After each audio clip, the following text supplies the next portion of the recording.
Welcome back everyone. Welcome to civil services study. Next test पर आ जाए UPPSC RO ARO की series चल रही है ये, और इंडियन पॉलिटी कवर कर रहे हैं हम इसमें। कई एक हफ्ता हो गया कम से कम। ठीक है, लास्ट टेस्ट में हम पार्लियामेंट देखा हमने, उससे पहले भी पार्लियामेंट संसद ही चल रही है, इसमें भी संसद से संबंधित है प्रश्न। तो इन सभी टेस्ट का फुल टेस्ट प्राप्त कर सकते हैं। डिस्क्रिप्शन बॉक्स में नंबर है, उस पर कॉल या व्हाट्सअप कर दीजिए। पीडीएफ प्राप्त कर सकते हो, डिस्क्रिप्शन बॉक्स में नंबर है, उस पर कॉल या व्हाट्सअप कर दीजिए। तो इससे पहले जो टेस्ट था, हम लोकसभा में कुछ विधेयक जो पुनर्स्थापित किए जाते हैं अगर लोकसभा डिसॉल्व हो जाती है, ठीक है, उसको देख रहे थे। उसी के आगे से कंटिन्यू करते हैं इसको। देखिए, डेली सीरीज़ में जो है या तो 20 प्रश्न मिलते हैं, अगर टेस्ट बहुत ही बड़ा है तो 10 प्रश्न कर दिए जाते हैं उसकी जगह। ठीक है, बाकी जो पीडीएफ में मिलेंगे आपको वो 100 प्रश्न मिलेंगे, तो आप इनको प्राप्त कर सकते हैं। वो पेड टेलीग्राम ग्रुप में ही मिलेगा। सब्सक्राइब कर सकते हो आप सिविल सर्विसेज स्टडी चैनल को। ठीक है, यूट्यूब चैनल को रेड कलर का जो बटन है उस पर दबाकर सब्सक्राइब कर सकते हैं। तो पहला प्रश्न है, वित्त विधेयक या फाइनेंस बिल बोलते हैं इसको इंग्लिश में। ठीक है, इसके संदर्भ में निम्नलिखित में से कौन सा सही है। 4 विकल्प हैं यहाँ पर, 4 में से 3 जो हैं गलत हैं और केवल 1 ही सही है। ठीक है, और ढूंढना है इसको। चलिए, देखिए, संसद के किसी भी सदन में पुनर्स्थापित किया जा सकता है इसको। संसद के कितने सदन? 2 सदन, लोकसभा या राज्यसभा। संसद के किसी भी सदन में राष्ट्रपति की सिफारिश से ही पुनर्स्थापित किया जा सकता है इसको। राज्यसभा वित्त विधेयक में सारभूत संशोधन कर सकती है, और राष्ट्रपति संयुक्त बैठक नहीं बुला सकता इसके लिए, वित्त विधेयक के लिए। देखिए, जो वित्त विधेयक है वो धन विधेयक से 2 बातों में समान है केवल, उसके अलावा उसकी सारी बातें साधारण विधेयक के जैसी हैं। अब वो कौन कौन सी अगर आपको पता होगी तो करेक्ट कर ले जाओगे इसको। पहला वाला जो है वो गलत है। संसद में केवल लोकसभा में ही इसको पुनर्स्थापित किया जा सकता है धन विधेयक के समान। तो एक तो ये वाली बात है, इसमें धन विधेयक के समान है। ठीक है, संसद के किसी भी सदन में राष्ट्रपति की सिफारिश से ही पुनर्स्थापित किया जा सकता है, इतना तो सही है ये। लेकिन ये गलत है, फिर किसी भी सदन में लिखा है, जबकि लोकसभा में होता है अभी। ठीक है, धन विधेयक के समान, तो ये गलत है, ये गलत है।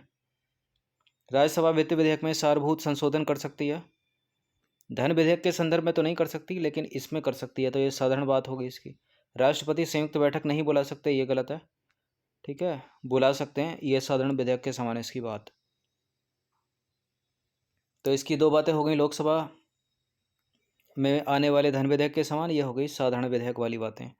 तो फिलहाल अपने को ढूंढना है करेक्ट, तो सी वाला करेक्ट है, बाकी पहला इनकरेक्ट है, दूसरा इनकरेक्ट है और डी वाला इनकरेक्ट है। तो उपरोक्त में से जो विकल्प सी है वो करेक्ट है यहाँ पर। देखिए, राज्यसभा जो है वित्त विधेयक को स्वीकार या अस्वीकार कर सकती है। ठीक है, या इसमें सारभूत संशोधन कर सकती है, इसलिए सी सही है अपना। किंतु लोकसभा राज्यसभा की अनुशंसाओं को स्वीकार करने या अस्वीकार करने के लिए स्वतंत्र है और विधेयक को आगे भेज सकती है। यद्यपि किसी भी सदन द्वारा जो है विधेयक में प्रस्तावित कर आदि को तब तक कम या समाप्त नहीं किया जा सकता जब तक कि राष्ट्रपति इसकी जो है सहमति नहीं दे देता है। तो अपनी बात तो करेक्ट हो गई ना दूसरी लाइन तक। ठीक है, तो सी है इसका आंसर। अब देखिए, वित्त विधेयक 2 मामलों में जो है वो धन विधेयक के समान है, यानी मनी बिल के समान है। कौन कौन सी? इसे केवल लोकसभा में ही पुनर्स्थापित किया जा सकता है, वहाँ दोनों सदनों के लिए लिखा था, इसलिए गलत है। और लोकसभा में पुनर्स्थापित करने से पहले जो है राष्ट्रपति की सिफारिश आवश्यक है, अर्थात राष्ट्रपति की सिफारिश से इसको पुनर्स्थापित या प्रस्तावित किया जा सकता है, लेकिन लोकसभा में, इसलिए वो वाली बात गलत है। दोनों सदन लिखे थे और ये इतना करेक्ट था, लेकिन इनकरेक्ट है पूरा। ठीक है, उपरोक्त 2 मामलों के अतिरिक्त वित्त विधेयक के साथ वैसा ही व्यवहार किया जाता है जैसा कि किसी साधारण विधेयक या सिंपल बिल के साथ जो है किया जाता है। ठीक है, और कौन कौन सी हैं बातें? दोनों सदनों के बीच अगर गतिरोध होगा तो राष्ट्रपति अनुच्छेद 108 के तहत संयुक्त बैठक बुला सकता है, जिसकी अध्यक्षता लोकसभा के अध्यक्ष द्वारा की जाती है। ठीक है, तो वित्त विधेयक के मामले में है, धन विधेयक के मामले में ऐसा नहीं है, इस चीज़ को याद रखिएगा।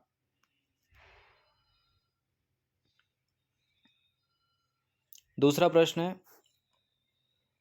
किसी एक दिन राज्यसभा की बैठक में 120 सदस्य उपस्थित थे। कितने? 120 सदस्य, जिन्हें लोकसभा द्वारा पहले से ही पारित एक साधारण विधेयक पर मतदान करना था। ठीक है, लोकसभा में पहले से ही पारित था वो। 75 ने विधेयक के पक्ष में मतदान किया, यानी 120 का आधा 50% तो 60 ही हो गया, और मतदान कितने ने कर दिया? 75 ने कर दिया।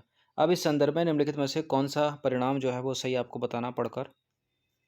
पहला है कि विधेयक पारित नहीं समझा जाएगा क्योंकि राज्यसभा की कुल सदस्य संख्या के आधे से अधिक सदस्य अनुपस्थित थे और वे मतदान में भागीदार नहीं थे। विधेयक पारित नहीं माना जाएगा क्योंकि मतदान करने वालों में से 2/3 सदस्यों ने इसके पक्ष में मतदान नहीं किया। विधेयक पारित नहीं माना जाएगा और पुनर्विचार के लिए इसे लोकसभा को जो है लौटाना होगा। तो पारित नहीं समझा जाएगा, पारित नहीं समझा जाएगा, तीनों बातें तो पारित नहीं समझा जाएगा कर रही हैं। और चौथी बात क्या कर रही है कि विधेयक पारित या घोषित कर राष्ट्रपति की अनुमति के लिए जो है भेज दिया जाएगा।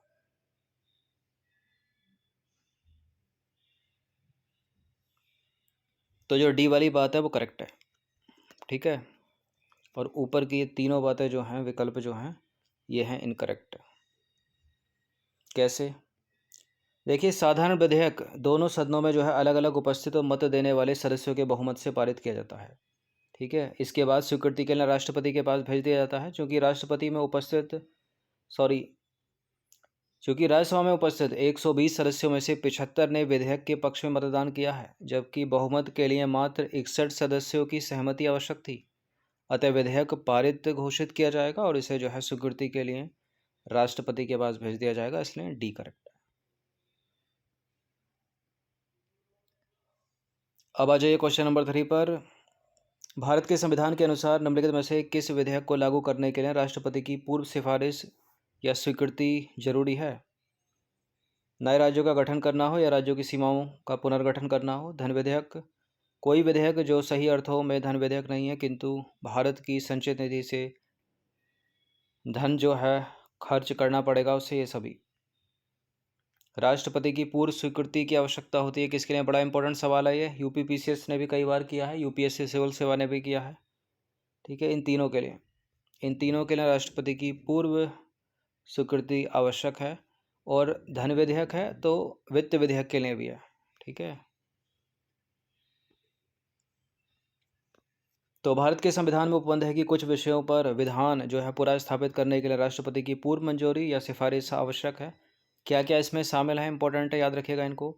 नए राज्यों का निर्माण करना हो या वर्तमान राज्यों की सीमा में परिवर्तन करना हो, धन विधेयक के बारे में हो गया, वित्त विधेयक के बारे में हो गया। और व्यापार की स्वतंत्रता पर रोक लगाने वाले राज्य विधेयक, कोई विधेयक जो सही अर्थों में धन विधेयक नहीं है किंतु जिसमें भारत की संचित निधि से धन खर्च करना पड़ेगा, उससे रिलेट करता हुआ। और किस किस आर्टिकल में ये है सब लिखा हुआ है सामने। और ऐसा कर विधेयक जिसमें राज्यों का जो है हित हो, हित जो है निहित हो, अनुच्छेद 274(1) के अनुसार। अब आ जाइए क्वेश्चन नंबर 4। संसद संविधान के निम्नलिखित में से किस अनुच्छेद में उपबंधित प्रक्रिया का प्रयोग कर संविधान के किसी भाग में संशोधन कर सकती है? 352, 368, 363, 56। ये तो आसान से ही प्रश्न एलिमिनेट करके आंसर निकल जाएगा इसका। 352 में नेशनल इमरजेंसी है, ये तो होगा नहीं। 360 में फाइनेंस इमरजेंसी, ये भी नहीं होगा। स्टेट इमरजेंसी 356 है और 368 हो जाएगा इसका आंसर, ऑप्शन नंबर बी। तो देखिए, केशवानंद भारती बनाम केरल राज्य मामला जो हुआ था 1973 में, उसके बाद न्यायालय द्वारा लिए गए विभिन्न निर्णयों से यह निष्कर्ष निकला कि संसद संविधान के अनुच्छेद 368 में विहित प्रक्रिया का अनुसरण करके जो है संविधान के किसी भाग में संशोधन कर सकती है, लेकिन संविधान के आधारभूत ढांचे, आधिकारिक लक्षण या फिर मूल ढांचे में परिवर्तन या संशोधन नहीं कर सकती, ठीक है। ये निर्णय दिया था।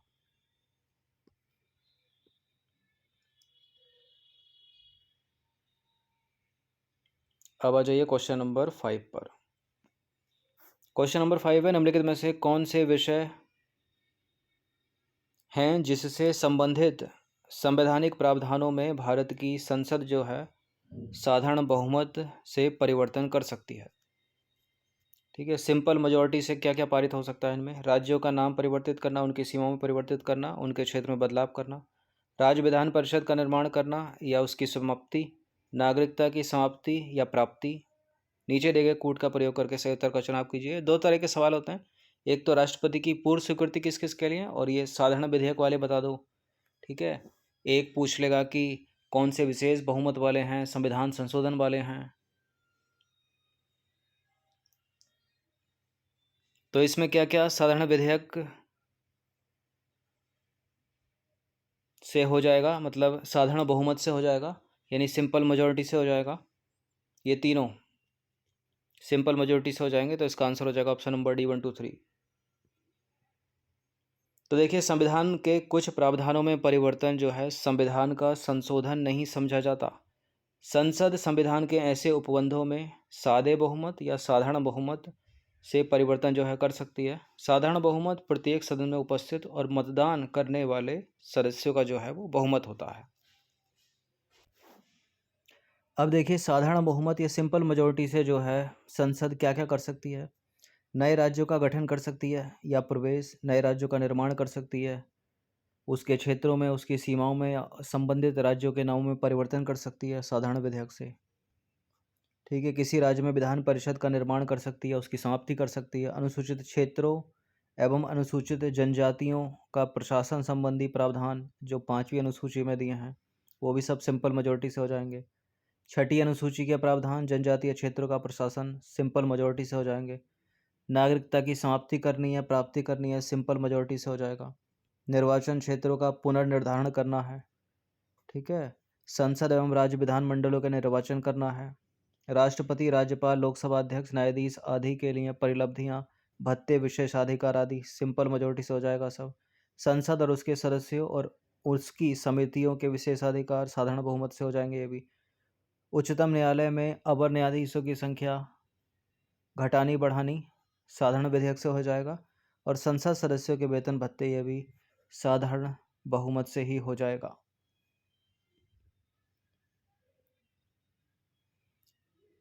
अब आ जाइए क्वेश्चन नंबर 6 पर। निम्नलिखित कथनों पर विचार कीजिए, दो स्टेटमेंट है, बताने के इनमें से कौन सा करेक्ट होगा। ध्यान से सुनिएगा, बड़ा स्टेटमेंट है। संविधान के अनुच्छेद 368 के उपबंधों में संशोधन करने के लिए विधेयक संसद के प्रत्येक सदन में उस सदन की कुल सदस्य संख्या के बहुमत द्वारा और उस सदन में उपस्थित और मतदान देने वाले सदस्यों के कम से कम 2/3 बहुमत द्वारा पारित किया जाना अनिवार्य है। और उपरोक्त संशोधन को राष्ट्रपति के समक्ष अनुमति के लिए प्रस्तुत किए जाने से पहले कम से कम 3/4 राज्यों के विधानमंडलों का अनुसमर्थन अनिवार्य है। देखिए, 3/4 वाली बात जो है इंडिया की नहीं है ये, ठीक है। इंडिया में होना चाहिए आधे से अधिक राज्यों का विधानमंडल। तो पहला वाला करेक्ट हो जाएगा, दूसरा वाला हो जाएगा इनकरेक्ट, ठीक है। बाकी पहला वाला सही है, संविधान संशोधन विधेयक की बात हो रही है, तो इसका आंसर हो जाएगा ऑप्शन नंबर ए। करेक्ट पूछा है ना, तो ए हो जाएगा इसका आंसर। तो संविधान के अनुच्छेद 368(2) में उपबंध है कि संविधान के अनुच्छेद 368 के किसी उपबंध में संशोधन करने के लिए जो है विधेयक को संसद के प्रत्येक सदन के द्वारा अलग अलग और उस सदन की कुल सदस्य संख्या के बहुमत द्वारा, यानी कितनी, 50% से अधिक, तथा उस सदन में उपस्थित कितने, ठीक है, और मतदान कितनों ने किया, कम से कम 2/3 बहुमत द्वारा जो है पारित होना अनिवार्य है। इसे ही विशेष बहुमत से पारित होना कहते हैं, ठीक है। अब दूसरा गलत है, क्योंकि इस विधेयक को राष्ट्रपति के समक्ष प्रस्तुत करने से पहले कम से कम आधे राज्यों के विधानमंडलों का समर्थन अनिवार्य है। जबकि अमेरिका में जो है वो 3/4 वाला फंडा है, भारत में नहीं है वो, ठीक है, इसलिए गलत है दूसरा स्टेटमेंट।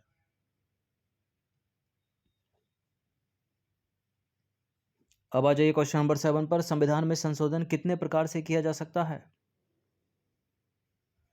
3 प्रकार से, ठीक है। साधारण विधेयक के द्वारा, विशेष विधेयक के द्वारा, और विशेष विधेयक के साथ कम से कम आधे राज्यों का विधानमंडल, जो अभी देखा आपने। तो संविधान में संशोधन 3 प्रकार से किया जाता है। संसद में साधारण बहुमत द्वारा, संसद में विशेष बहुमत द्वारा, और संसद में विशेष बहुमत और कम से कम आधे राज्यों के विधानमंडलों के अनुसमर्थन से। अब सिंपल मेजोरिटी आपने देख ली है, ठीक है। इसको देख लेते हैं आप, तीसरे वाले को। विशेष बहुमत भी हो गया एक प्रश्न में।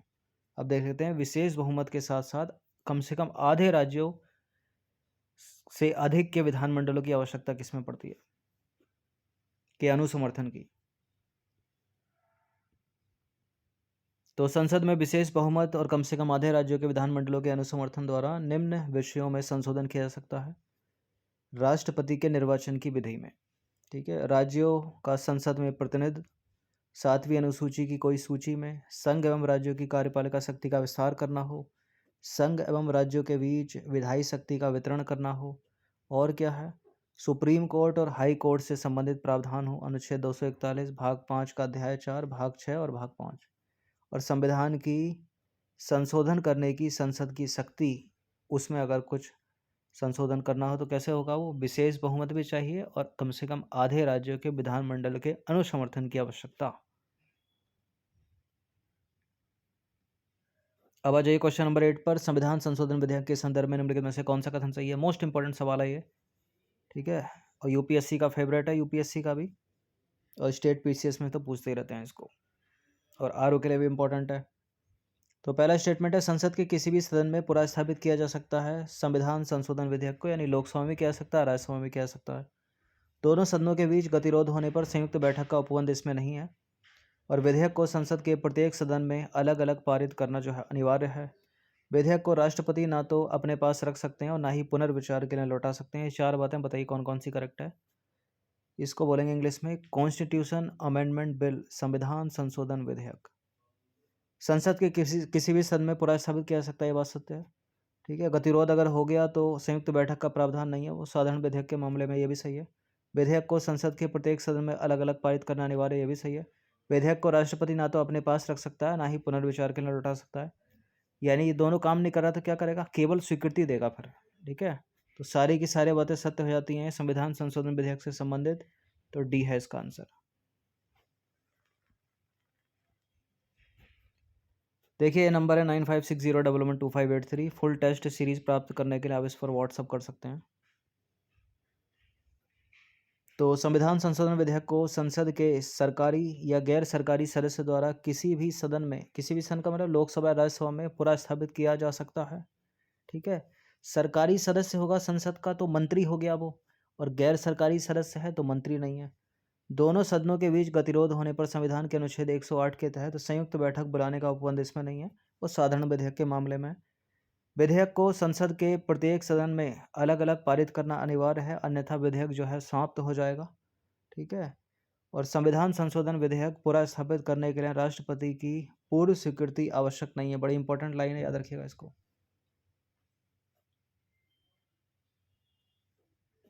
अब देखिए दोनों सदनों द्वारा पारित विधेयक जब राष्ट्रपति के पास अनुमति के लिए जाता है तो क्या होता है।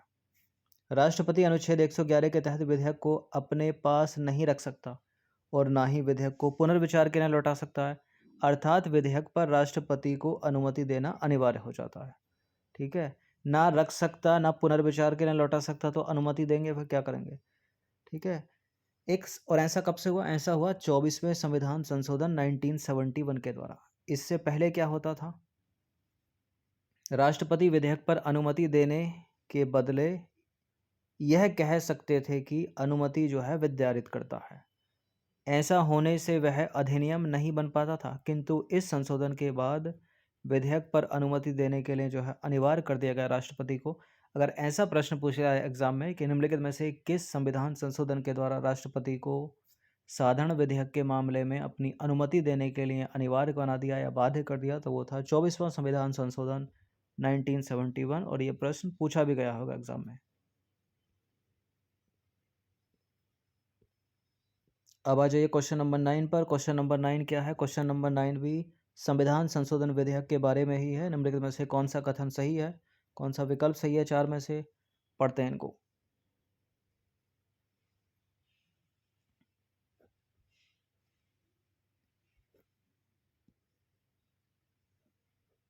देखिए पहला विकल्प है कि संविधान के भाग 22, तीन चार चार विकल्प हैं, चार में से तीन गलत होंगे पक्का, क्योंकि यहाँ सही पूछा है और केवल एक ही सही होगा, ठीक है। संविधान के भाग 22 के अनुच्छेद 368 में संविधान संशोधन के संबंध में उपबंध किया गया है।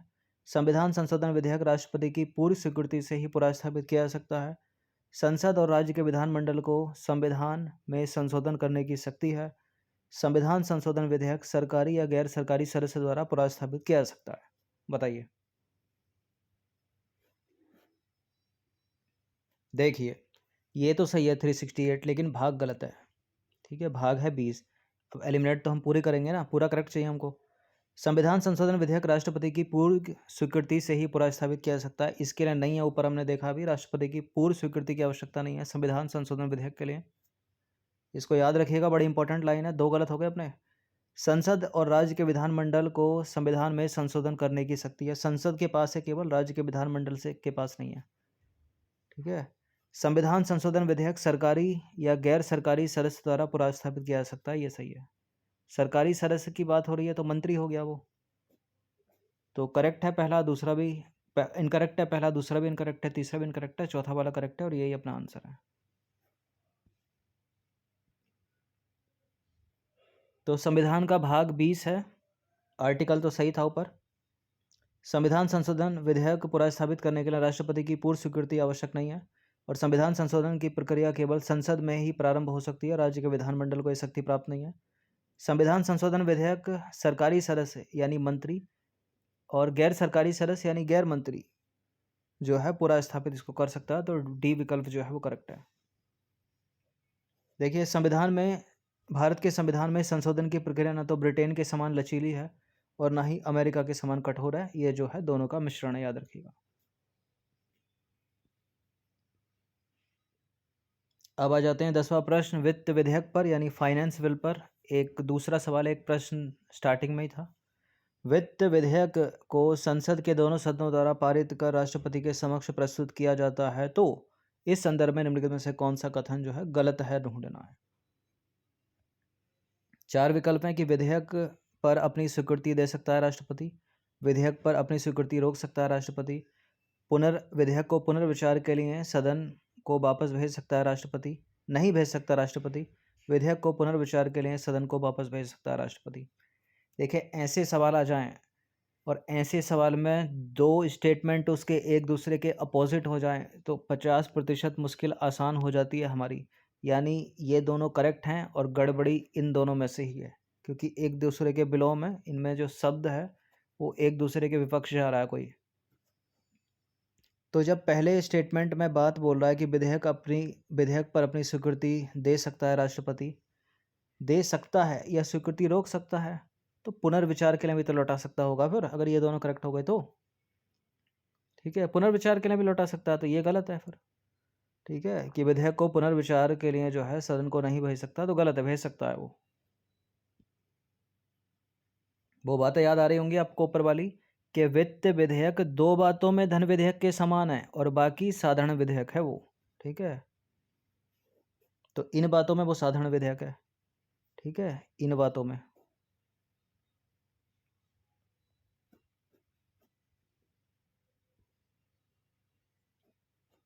तो वित्त विधेयक यानी फाइनेंस बिल केवल 2 मामलों में धन विधेयक के समान है। कौन कौन सी ये 2 बातें याद रखिए फिर से। वित्त विधेयक केवल लोकसभा में ही पूरा स्थापित किया जा सकता है और राष्ट्रपति की सिफारिश से ही विधेयक को पूरा स्थापित किया जा सकता है लोकसभा में। ये दोनों बातें ये हो गई धन विधेयक वाली, और ये साधारण बातें हो गई इसके लिए। ठीक है, उपरोक्त 2 मामलों को छोड़कर वित्त विधेयक के साथ साधारण विधेयक जैसा व्यवहार किया जाता है, जैसा कि संसद के दोनों सदनों से पारित होने के पश्चात, यानी लोकसभा ने भी पारित कर दिया, राज्यसभा ने भी पारित कर दिया, और अनुच्छेद 111 के तहत वित्त विधेयक पर अपनी स्वीकृति दे सकता है राष्ट्रपति, या अपनी स्वीकृति को रोक सकता है, या फिर पुनर्विचार के लिए विधेयक को सदन के पास वापस भेज सकता है। ठीक है, तो ये 10 प्रश्न थे, इनकी प्रैक्टिस 1 से 2 बार कर लीजिएगा। डिस्क्रिप्शन बॉक्स में लिंक है प्लेलिस्ट का, वहाँ पर आप टेस्ट नंबर 1 से लेकर आगे जो भी टेस्ट आएगा आरओ का, वहाँ तक पहुँच सकते हैं। इन सभी टेस्ट की डेली प्रैक्टिस करते रहिएगा और आप पेड टेलीग्राम सीरीज से जुड़ सकते हैं, जिसमें मिलेंगे आपको फुल टेस्ट। धन्यवाद।